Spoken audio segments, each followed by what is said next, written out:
Glenn Warner, GorillaMaker.com. We're going to look at this printer, but I'm going to bring your attention to this one. And I want you to see down inside.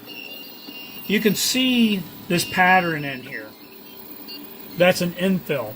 We have it set for about 12% on this particular print job. This Gorilla is about 103 millimeters tall. It's a very, very large part. Everything in my world's a part. I just wanted to show you what an infill was, because what we want to show you is the first layer of a print. So on this printer, we already started it up. We already put the file in it. We did everything we needed to do, and we wanted to see what that looked like. We calibrated this printer a few minutes ago. Refer to that video if you need to know how. And we're looking at what this first layer looks like. And you can see right here that that's sticking, but it's a little bit rounded. So I want you to think about this like pasta. If the first layer looks like spaghetti, it's too round. If it looks like linguine, which is flat spaghetti, you got a perfect first layer. So in this case, that layer is not what I'm looking for. That's spaghetti. So I'm going to come down here and go to this configuration screen and then hit stop. Confirm that. And the print job's going to stop. It always finishes its last commands. So if you were printing like a cell phone case or something that was really large on the first pattern, it may take a minute or two for this to stop. So we're going to come back over to here and look, and you can see this first pattern right there, how there's gaps in there. And those gaps are bad for a first pattern.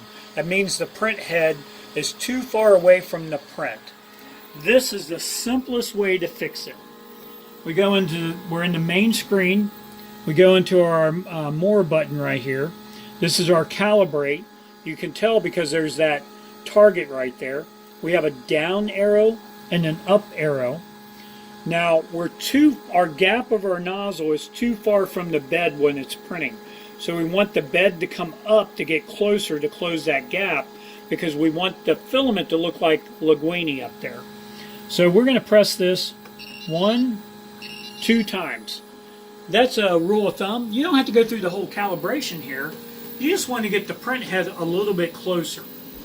So you come back up to the top, and because this is so far from there, I can easily just pick that right off there. And you can, if you think about this, as easy as that filament just came off there, if you let it print, the taller the part got, as in this case a Gorilla, it could have broke off the bed. I'm going to hit the exit. I'm going to press the printer button, go back and find my model, tell it to print. Printer's going to warm back up again, and within a minute or two it's going to start. That's the easiest way to fix a gapping problem. Now the reverse of this is if the first layer has no plastic coming out. The first thing you might think of is the printer's jammed.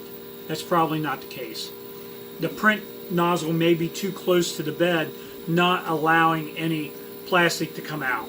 In that case, you would press the down button maybe 3 or 4 times in order to get a better gap.